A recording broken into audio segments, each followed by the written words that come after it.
Guys, back again going over some objections that many people use against the Bible.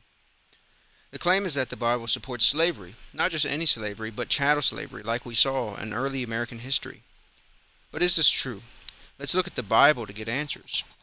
But before we get into the Bible, I'd first like to mention the abolitionists and their movement, and how they used the Bible to end part of slavery, as we see with Abraham Lincoln, who used biblical ideas to abolish slavery. Runaway slave and abolitionist Frederick Douglass wrote a biography about it, and all of its horrific scenes that happened to all of these people. Back to the Bible, does any of these passages support that we can treat people like this, or beat them at our will and treat them as if they were property? I would say the answer is a resounding no. Mostly people are only objecting to just the Old Testament, so I will mainly be focusing there. Here are some passages in support of my idea. Deuteronomy chapter 15, verses 1 through 18. Also is Exodus chapter 21, verses 16. And it quotes by saying, it says, if you kidnap someone, you will be put to death.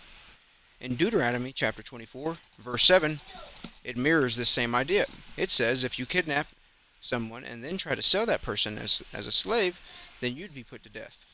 Israel also had runaway slave laws, like in Deuteronomy chapter 23, verses 15 and 16. These people, if treated incorrectly, could flee to a specific area of shelter with no question or harm done. Now you may be wondering, if it doesn't support slavery, why is the word slave in the Bible? Well, the word slave in ancient Israel is not the same word we use today for chattel slavery. The word is better translated as servant or employee. This was how we looked at the word it was the King James Version that translated it this way, and at that moment, the way that we view American slavery was not in play yet, with the King James Version written around 1600s. Israel had a system, though, which was called indentured servitude. These people, for example, would fall on a hard time. Their families would be poor or broke, and a husband of some sort would basically sell themselves voluntarily, enabling them to make a wage and provide a home for their family. This is the same way that we see with our systems in our current governmental ways.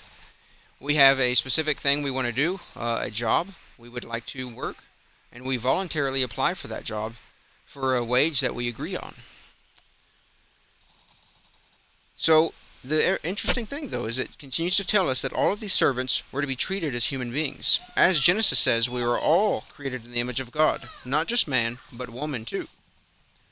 In Leviticus chapter 25, it tells us to treat foreigners the same way you would treat your fellow Israelite. Now, our system in America, has it improved much since this prior Israelite system? I would say absolutely, but God met these people where they were and tried to get them to treat people better and improve the moral and ethical systems in which we see Jesus revolutionize come 1st century AD. Some people object and mention Exodus chapter 21 verses 20 through 21. But it backfires. The text literally says that if a man beats his servant, he shall be put to death.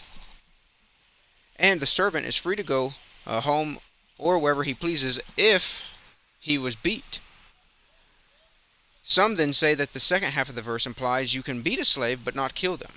But again, this cannot be the overall view within the context of the Old Testament or the Bible itself.